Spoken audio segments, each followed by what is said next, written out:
Wasichana, ukiwa umemkataa mwanaume wako kwa sababu hana pesa, akatokea mwanamke mwingine akampenda the way alivyo, hajali mapungufu yake huyo mwanaume, msijirudishe tena.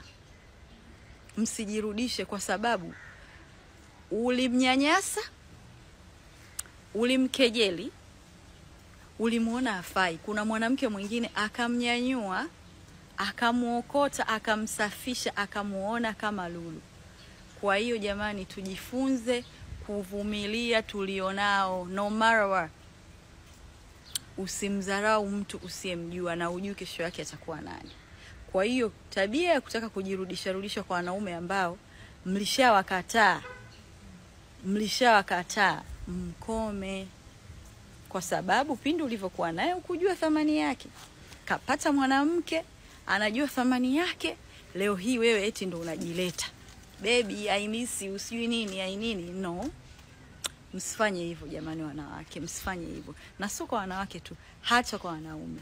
Mwanamke ulimdharau, ukamuona mbaya, akapata mwanaume mwingine, akampendezesha. Kapendeza, unamuona tena. Eti unaanza kumuuliza, "He, huyu ni wewe? Ni wewe? Jamani, kumbe ulikuwa mzuri." Ina maana hukumuona hapo mwanzo au? Tuthamini jamani tulichokuwa nacho. Tuthamini tulichokuwa nacho, kwa sababu hujui huyo mtu kesho yake amebeba nini. Kwa hiyo tusidharau wapenzi wetu tulokuwa nao, labda kwa kubabaika na vitu vingine. Kila mtu ni mzuri, inategemea kwa ingo gani. Kwa hiyo acheni dharau, tusiwadharau wapenzi wetu, tuwapende, tuwasaidie.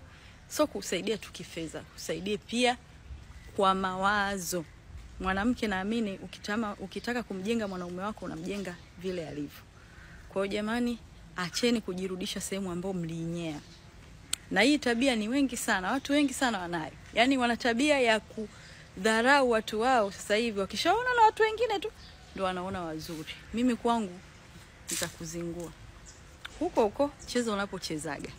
Kwangu usirudi.